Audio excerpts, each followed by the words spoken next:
I'm going to be changing things up around here, and I think it's going to be for the better. So I've got a few different ways that I want to be filming things on the channel, and a few other ideas of how I'd like to take the channel forward, going forward.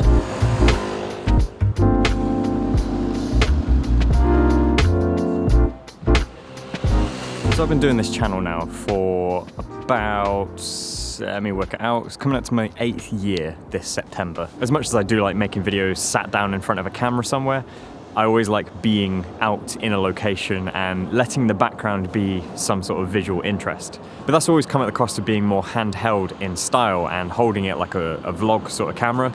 But as my cameras have gotten bigger and other things, it's just become a little bit more cumbersome.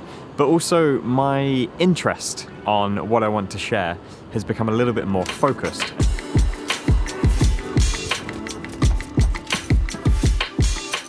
So what I'm looking to achieve and what I've been attempting over the last few years or so is having more static positions with the camera.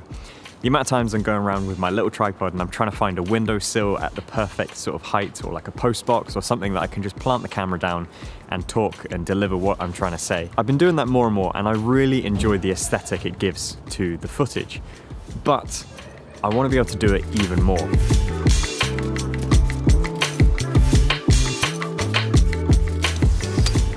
And so what I'm attempting going forward is to adopt a monopod setup.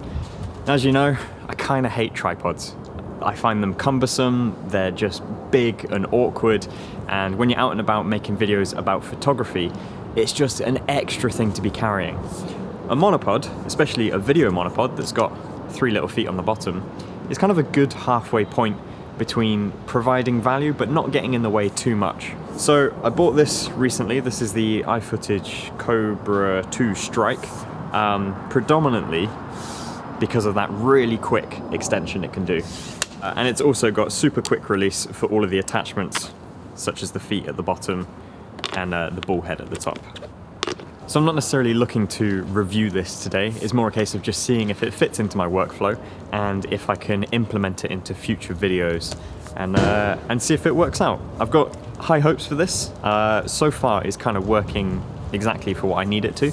But we'll just test a little bit further and use this as an experiment. So I'm always experimenting on the channel. I love to try and improve and change the videos and just sort of like evolve slightly as we go, because you don't want to be making the same thing over and over again. So it's good to just, you know, experiment and try different things.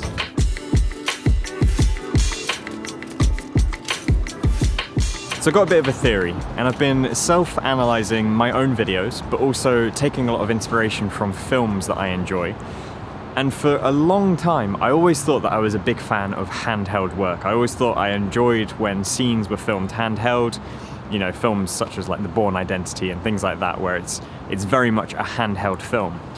But as I got to analysing it even further, I realised that a lot of those bobs and movements are actually a little bit of a distraction. But then when I think of the films that I really enjoy, and some from, say, some of my favourite directors, like David Fincher, for example, he is so well known for enjoying locked off shots or even following a movement specifically within a frame so it stays static and stable. And I just find myself engrossed into that so much more. And so I want to translate that into my videos, and I think doing this sort of stable approach is kind of going to allow that to happen. But I've got a bit of an extra theory about that translates more towards our line of work, the consumer, the prosumer, using smaller mirrorless cameras rather than things like an Arri Alexa or a Red. And when you lock off a shot and when you've got it very stable, I feel like you get to appreciate so much more of the video camera's capabilities, so much more of the resolution, of the quality.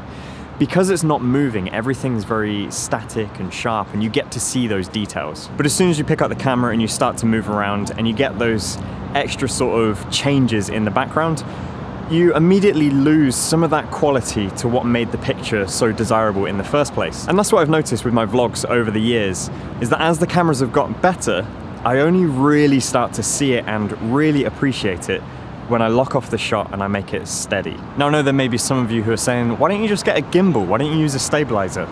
Well, I do have a gimbal. I've had a couple of different ones, and as much as I do enjoy some of the shots they get, again, with the style of filmmaking that I'm doing, which is predominantly making videos about photography. As I always say, I need to have 2 cameras when I'm out doing that. It just becomes extra things to carry, and there's extra setup, and essentially I never really get the value back from the time set up and doing everything, and so it just becomes very difficult to work with. I do still also struggle with electronic stabilizers in the sense that there's an extra sort of brain happening. There's extra processing of something deciding what they want in the shot. You know, there's a gimbal that's saying you want this to be steady and you want this to be handheld, and there's just extra things to contend with, and for run and gun filmmaking, it's just a bit difficult. It may work for many people, but it doesn't really work for me. Yeah, like I said, this isn't necessarily a review of this specific monopod, but I have put a lot of research into which monopods would work for me. And first and foremost, if you're going to use it for video, you've got to go for one that's got 3 feet at the bottom. A photo monopod, which I've tried using before, is just too wobbly. It just doesn't have that stability you need for video. And this setup with iFootage is solid. It's really good.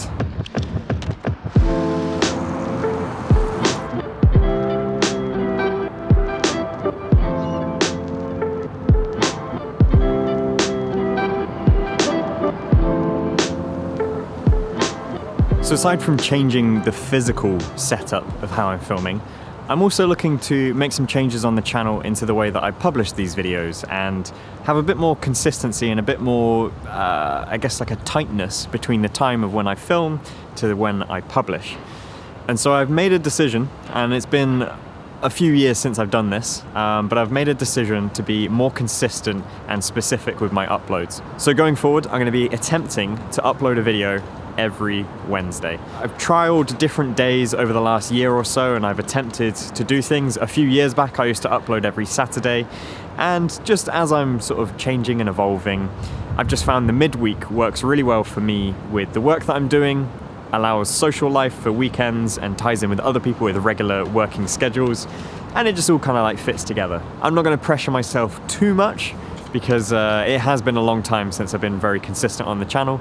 But I think it's just a good thing to get me out filming more, and also to provide a regular source of, hopefully, inspiration. I want to get people out being creative with their cameras, taking photos, making movies, doing all sorts of things like that.